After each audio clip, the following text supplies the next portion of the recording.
closely. You've seen his face on posters, on t-shirts, on murals across the world. But behind the myth, behind the icon, was a real man.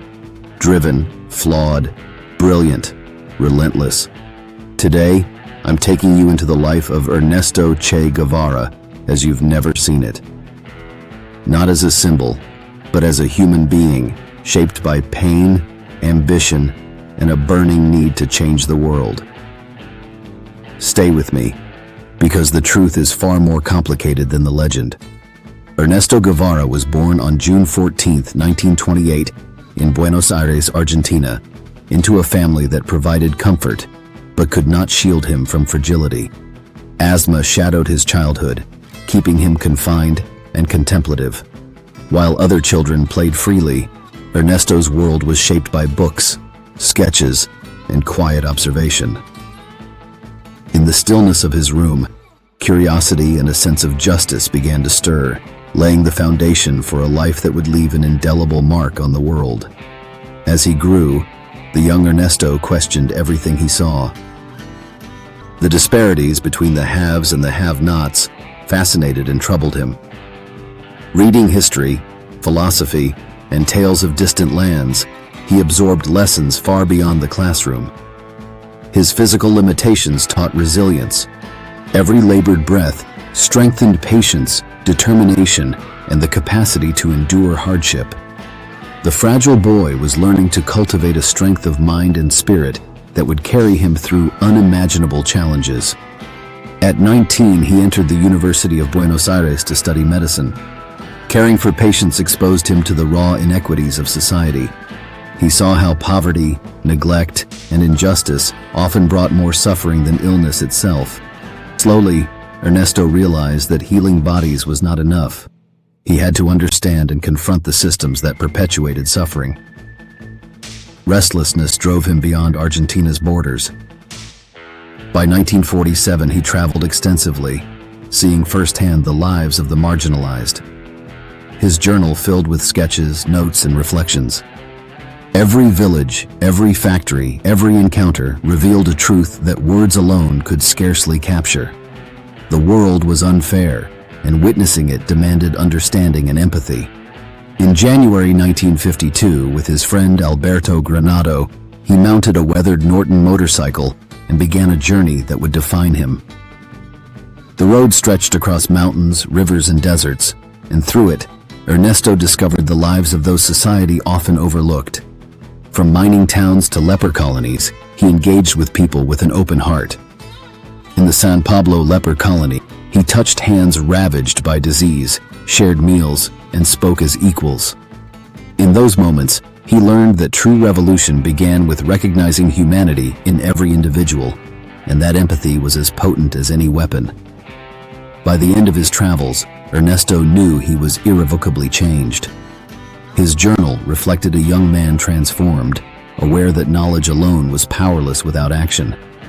The political upheaval in Guatemala in 1954 only reinforced this understanding. Watching a democratically elected government toppled and people displaced, he realized that oppression was deliberate, orchestrated by forces far beyond ordinary citizens. The observer became the one who could no longer stand idly by. In Mexico City, fate introduced him to the Castro brothers. Ideas, ambitions, and ideals converged, forming a plan to challenge the Cuban regime. Ernesto, now widely known as Che, embraced the call. December 1956 brought the Granma expedition, fraught with ambushes and setbacks. Yet, in adversity, Che's resolve strengthened. The healer picked up arms, understanding that compassion alone could not liberate the oppressed. Action was required. The Sierra Maestra Mountains tested them in ways nothing else could. Hunger, disease, and relentless enemy pursuit forged the group into disciplined guerrillas. Che emerged as a leader whose courage and intelligence inspired loyalty. Each decision, each tactical maneuver, demonstrated a mind shaped by observation, empathy, and an unyielding sense of purpose.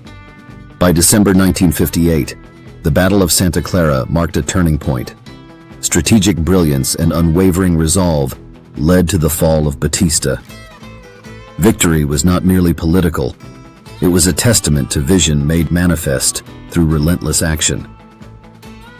The revolution did not end with victory.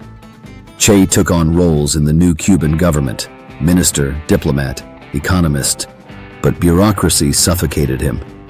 His restless spirit longed for the field, for direct engagement with those in need.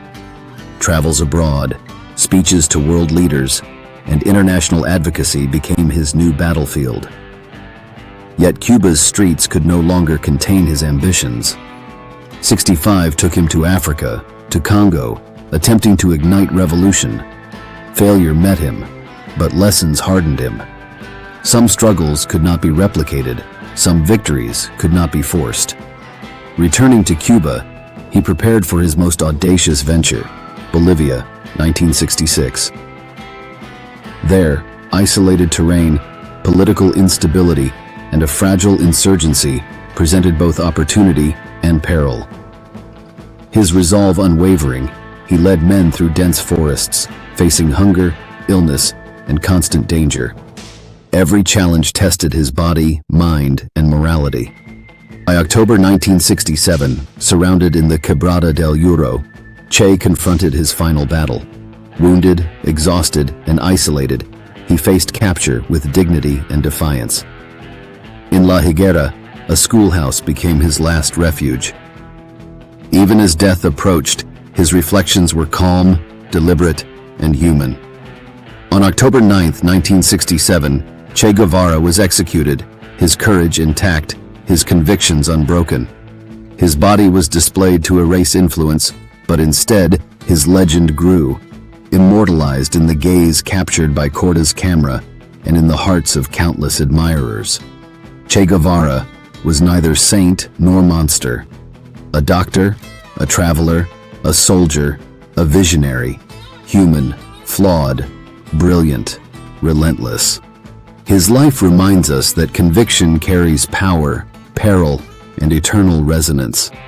From quiet rooms in Buenos Aires to the mountains of Cuba and the forests of Bolivia, his journey was one of empathy, courage, and unwavering purpose. A story that continues to challenge and inspire long after the echoes of his boots have faded into history.